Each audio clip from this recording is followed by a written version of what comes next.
Sekarang kita masuk kepada julukan. Ya. Kenapa beliau diberikan Siddiq? Ya. Apa sebabnya dapat julukan Siddiq? Ya. Di sini khilaf diantara ahli sejarah tentang masalah julukan Siddiqnya. Tapi umumnya ya, dikatakan bahwasanya Siddiq ini disebabkan karena beberapa kejadian bersama Nabi SAW. Yang pertama sekali adalah pada saat Nabi SAW mengajaknya masuk Islam. Kemudian menceritakan kepadanya kisah Gua Hira, datangnya Jibril dalam poster asli sebagaimana dalam hadis Bukhari, ya, bahwasanya Nabi SAW berkata, ya, pada saat saya turun dari Gua Hira menuju ke rumah saya, maka Jibril dengar suara dari langit mengatakan, wahai Muhammad, anta Rasulullah wa ana Jibril. Lalu Nabi SAW katakan, saya angkatkan kepala saya ke langit, di sana saya lihat badan Jibril memenuhi langit, ke timur, ke barat, ke utara, ke selatan, dan Jibril memiliki 600 ekor sayap, gitu kan? Yang kalau satu sayapnya dikebaskan bumi ini, maka akan hancur bumi ini. Tapi pada saat itu, Nabi SAW menyampaikan kepada Khadijah, Khadijah percaya.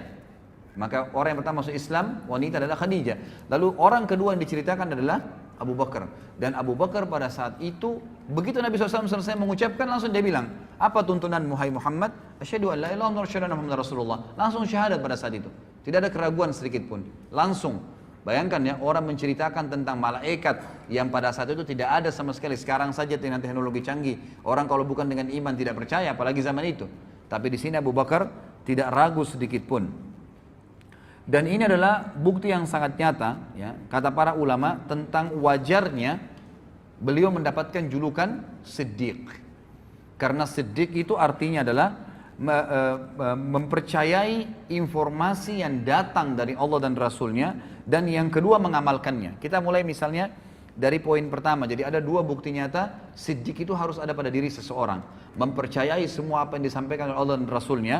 Sebagaimana sabda Nabi SAW di dalam hadis yang sahih, ma da'utu ahadan ilal islami illa kanat indahu kabwah wa nazar wa taraddad illa ma kana min Abi Bakr bin Abi Kuhafa ma aqamah hina zakartuhu lahu wa ma taraddada fi. Tidak ada seorang pun yang aku tawarkan Islam kecuali kadang-kadang masih ada pertanyaannya, kadang-kadang masih ada pertimbangannya, kadang-kadang masih ragu, kecuali Abu Bakar. Jadi di sini pertanyaan juga wajar. Khadijah waktu diceritain tentang Gua Hira masih bertanya, gitu kan? Yang lain masih bertanya. Ada orang masih mempertimbangkan, besoknya baru datang syahadat, lusanya baru datang syahadat, gitu kan? Atau orang yang menolak, ragu, kecuali Abu Bakar bin Abi Kuhafa. Maka dia tidak menunggu sedetik pun, sesaat pun. Pada saat aku tawarkan Islam dan aku tentang Gua Hira, dia langsung mengikuti dan mengimaninya. Ini berarti ciri siddiq yang pertama. Artinya kalau antum mau jadi orang siddiq, harus antum yakin Allah dan Rasulnya ada dan benar, serta itu jadikan patokan hidup. Yang kedua, ya, kata para ulama, patokan utama orang menjadi siddiq yang Abu Bakar tunjukkan adalah tadbiq al-haq wa nashrihi. Kalau tadi yang pertama adalah sidqu Allah wa Rasuluh. Jadi mempraktikkan kebenaran yang telah Allah dan Rasulnya sampaikan dan menyebarkannya.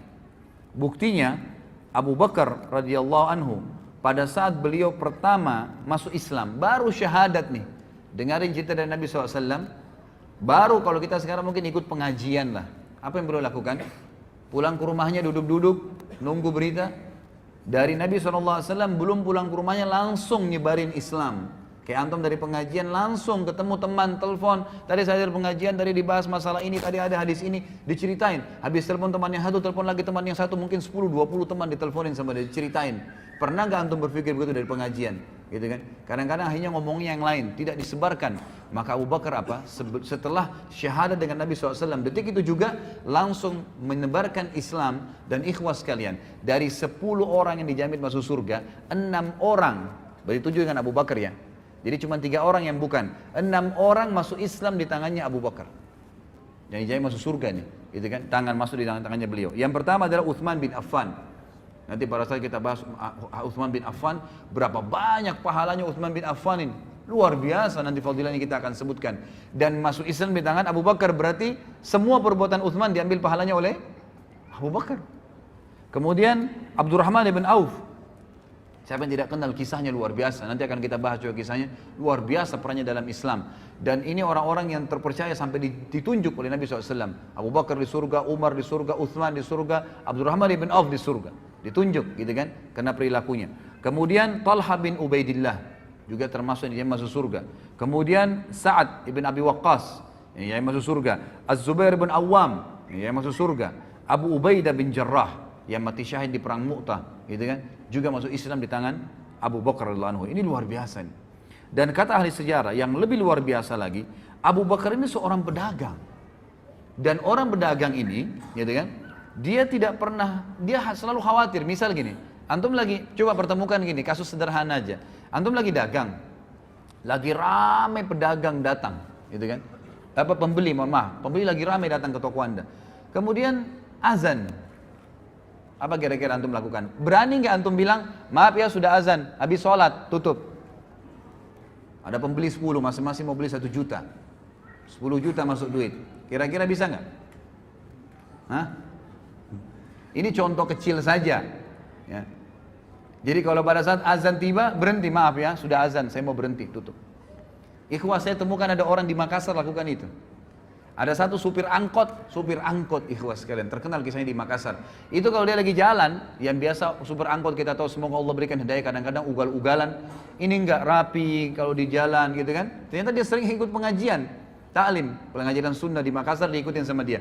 Maka pada saat dia nak jalan nih, azan duhur nih, dia bilang maaf Bapak Ibu sekalian, azan saya mau sholat di masjid, yang mau ikut sholat silakan, yang tidak mau nggak usah bayar, silakan cari mobil lain.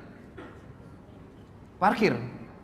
Yang ikut sholat, dia dapat pahala orang yang sholat. Ada yang turun, mungkin ada yang ngoceh segala, dibiarin sama dia. Pokoknya sholat. Subhanallah, keluar dari masjid, penuh lagi mobilnya. Ini orang yang sidq. Benar. Allah dulu, yang lainnya urusan ke belakang. Gak ada masalah. Seperti itu contohnya ya. Abu Bakar ini seorang pedagang ikhwas sekalian. Dan pada saat dia syahadat, artinya dia mengkufuri semua Tuhannya orang-orang Mekah yang pada saat itu disembah. Dan konsumen dia terbesar adalah orang-orang Mekah. Dia tidak pernah takut kehilangan konsumennya, gitu kan? Tetap dia buktikan dan dia iklankan kalau dia sudah syahadat.